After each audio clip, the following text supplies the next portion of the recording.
Welcome to செமருசி சமையல் easy. நான் உங்கள் ஷெஃப் கலை. நம்ம பார்க்க போகிற டிஷ் காலிஃப்ளவர் மிளகு வறுவல். அதற்கு தேவையான பொருட்கள் காலிஃப்ளவர், பொட்டுக்கடலை, பச்சை மிளகாய், இஞ்சி, கொத்தமல்லி, கருவேப்பிள்ளை, மஞ்சள் தூள், மிளகாய் தூள், வெங்காயம், மிளகு. காலிஃப்ளவரை நம்ம சின்ன சின்ன பீஸஸாக கட் பண்ணி வச்சுருக்கோம். அது கூட நம்ம பொட்டுக்கடலையை பவுடராக அரைச்சி வச்சுருக்கோம். இது கூட கோட் பண்ணி ஜஸ்ட் ஃபஸ்ட்டு ஒரு சிம்பிளாக ஃப்ரை பண்ணி எடுக்க போகிறோம். டீப் ஃப்ரை பண்ண போகிறதில்ல, ஜஸ்ட் ஒரு பேனில் கொஞ்சமாக ஆயில் போட்டு அது அந்த கோட்டிங் மேலே கொடுக்குற கோட்டிங் குக் ஆகிற அளவுக்கு பண்ண போகிறோம். காலிஃப்ளவரை சின்ன சின்ன பீஸாக கட் பண்ணி வச்சுருக்கோம். இது கூட நம்ம பொட்டுக்கடலையை பவுடராக அரைச்சி வச்சுருக்கோம். அதை சேர்க்க போகிறோம். லைட்டாக பொட்டுக்கடலை பவுடரு காலிஃப்ளவரில் சேர்த்துட்டு அது கூட தேவையான அளவு உப்பு சேர்க்குறோம். அப்புறமா இஞ்சி பூண்டு பேஸ்ட். ஸோ நம்ம இஞ்சி பூண்டு பேஸ்ட்டு டிஷ் கூட ஆல்ரெடி சேர்த்து நம்ம இதை காலிஃப்ளவர் ஃப்ரை பண்ணி எடுக்கும்போது காலிஃப்ளவரில் அந்த இஞ்சி பூண்டு பேஸ்ட் நல்ல ஃப்ளேவராக இருக்கும். நம்ம கூட சாத்தே பண்ணுறத விட இது ரொம்ப நல்லா ஃப்ளேவர் கொடுக்கும். ஸோ லைட்டாக வாட்டர் ஸ்ப்ரிங்கிள் பண்ணிக்கலாம்.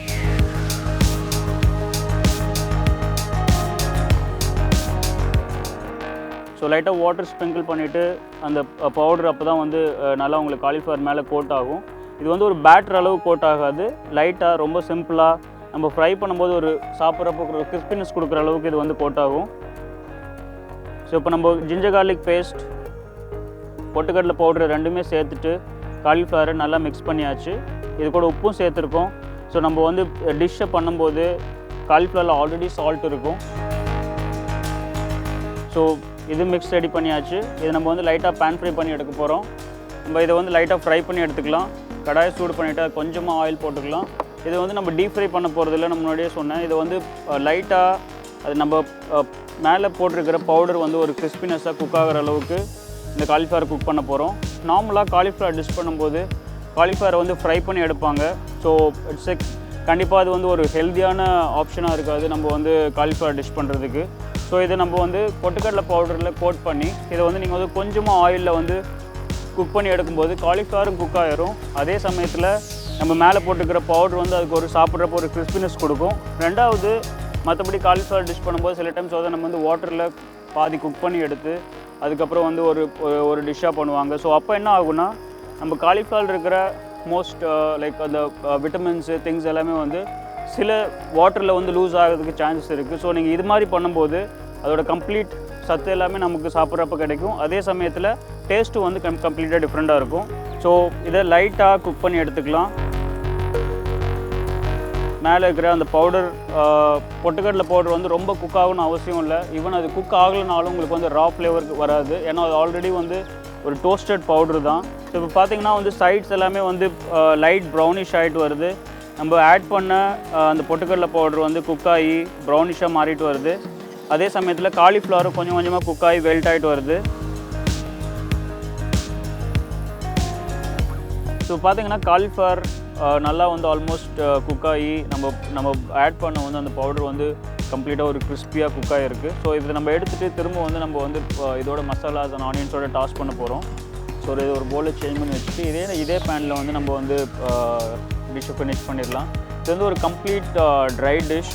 இதை நார்மலாக என்ன ஒரு டிஷ் கூடவும் நீங்கள் அக்காம்பனிமெண்ட்டாகவோ சைட் டிஷ்ஷாகவோ சாப்பிட்லாம். ஒரு ரைஸ் அண்ட் புலாவ் பண்ணாலும் சரி, இல்லை சப்பாத்தீஸ் ரோட்டீஸ் பண்ணாலும் சரி, அது கூட இது ஒரு கம்ப்ளீட் சவுத் இண்டியன் ஃப்ளேவரில் ஒரு காலிஃப்ளவர் டிஷ்ஷாக இருக்கும். நார்மலாக நீங்கள் ஹோட்டல் போயிருந்தீங்கன்னா ஹோட்டல் மெனுவில் ஆலு தோப்பியாசா, கோபி தோப்பியாசா, அது மாதிரி ஒரு நார்த் இண்டியன் ஸ்டைலிஷ் டிஷ்ஷஸ் தான் நீங்கள் நிறையா பார்த்துருப்பீங்க. இது நம்ம வீட்டில் பண்ணுறதுக்கு ஒரு சிம்பிளான ஒரு காலிஃப்ளவர் டிஷ்ஷு. ஸோ இப்போ அடுத்ததாக இதை நம்ம எப்படி ஒரு ஃப்ளேவர்ஃபுல்லான ஒரு டிஷ்ஷாக ரெடி பண்ண போகிறோம் அப்படிங்கிறத பார்க்கலாம்.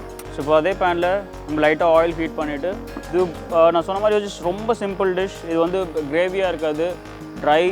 நம்ம இதை ஒரு ஸ்நாக்காக கூட யூஸ் பண்ணலாம். லைக் நம்ம ஒரு காலிஃப்ளவர் ஈவினிங் ஸ்நாக்காக கூட நம்ம யூஸ் பண்ணலாம். இன்ஸ்டெட் ஆஃப் ஒரு ஹெல்தி ஆப்ஷனாக கூட வச்சுக்கலாம். இது நம்ம ஆயிலில் நார்மலாக 65 அது மாதிரி மசாலாஸ் போட்டு டீப் ஃப்ரை பண்ணி எடுத்து அதோட ஒரு ஆயிலி ஸ்டஃப்பாக இல்லாமல் இது ஒரு சிம்பிளான டிஷ். அதே மாதிரி லைக் ட்ரை டிஷ். இப்போ ஆயில் ஹீட் பண்ணியாச்சு. இதில் நம்ம மஸ்டர்ட் ஆட் பண்ணிக்கலாம். கடுகு நல்லா பொரிஞ்சதுக்கப்புறம் இதில் கருவேப்பிலை, பூண்டு, இஞ்சி, பச்சை மிளகாய் ரெண்டும் ஆட் பண்ணிக்கலாம். நம்ம காரத்துக்கு ஏற்ற மாதிரி நம்ம ஸ்பைஸ்னஸ் சேர்த்துக்கலாம். உங்களுக்கு எவ்வளோ காரம் தேவையோ அந்த அளவுக்கு வந்து பச்சை மிளகாய் ஆட் பண்ணிக்கலாம்.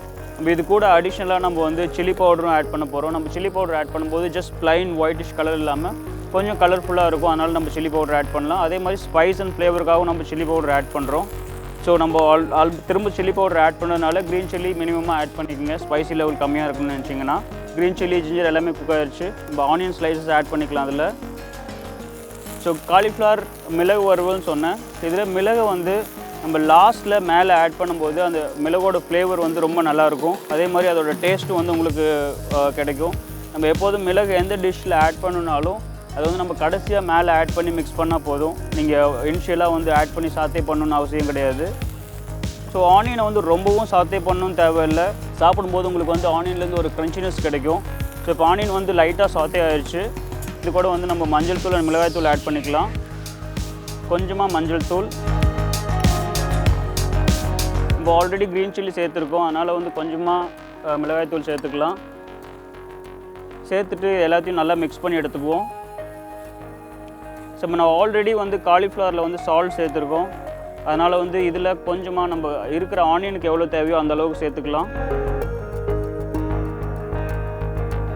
ஸோ இப்போது மசாலா ரெடி ஆயிடுச்சு. இதை நம்ம ஃப்ரை பண்ணி எடுத்து வச்சுருக்கிற காலிஃப்ளவரை சேர்த்துடலாம்.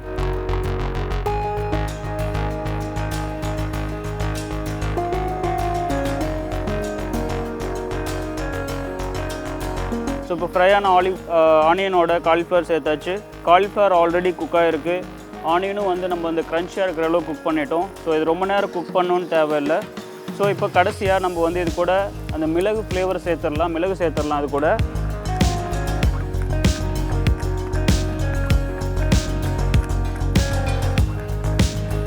இது நீங்கள் மிளகை வந்து நல்லா வந்து மிக்சியில் பொடி பண்ணி வச்சு கூட இதில் வந்து இது மேலே தூவிக்கலாம். ஸோ அதோட மிளகு ஃப்ளேவர் அப்போ கரெக்டாக இருக்கும். ஸோ இப்போ பார்த்தீங்கன்னா ஒரு ஜஸ்ட் 2 minutes தான். நம்ம காலிஃப்ளவர் மட்டும் ஃப்ரை பண்ணி எடுத்து வச்சிருந்தோம்னா இந்த டிஷ் ரெடி ஆகிறதுக்கு ரொம்ப கம்மியான டைம் தான் எடுக்கும். காலிஃப்ளவர் மிளகு வறுவல் ரெடி ஆயிடுச்சு. நம்ம மிளகு போட்டோன்னே அந்த மிளகோட ஃப்ளேவர் ரொம்ப நல்லா இருக்குது, ரொம்ப நல்லா வருது. ஸோ டிஷ் ரெடி ஆயிடுச்சு. இப்போ கடைசியாக கொத்தமல்லி சேர்த்து நம்ம டிஷ்ஷை ஃபினிஷ் பண்ணிடலாம். நல்ல கிறிஸ்பியாக இருக்குது, ட்ரையான டிஷ். நம்ம பார்க்கும்போதே ஒரு சாப்பிட்ணுங்கிற ஒரு அப்பீல் இருக்குது. நல்ல பெப்பர் ஃப்ளேவரோடு இருக்குது. ஸோ நம்ம இதில் ஆனியனும் வந்து ரொம்ப நேரம் நம்ம சாத்தே பண்ணல, அதனால் ஆனியனும் வந்து நல்லா க்ரன்ச்சியாக இருக்கும். ஸோ காலிஃப்ளவர் மிளகு வறுவல் ரெடி ஆயிடுச்சு. இந்த டிஷ் உங்களுக்கு ரொம்ப பிடிச்சிருக்குன்னு நினைக்கிறேன். நீங்களும் ட்ரை பண்ணி பாருங்கள்.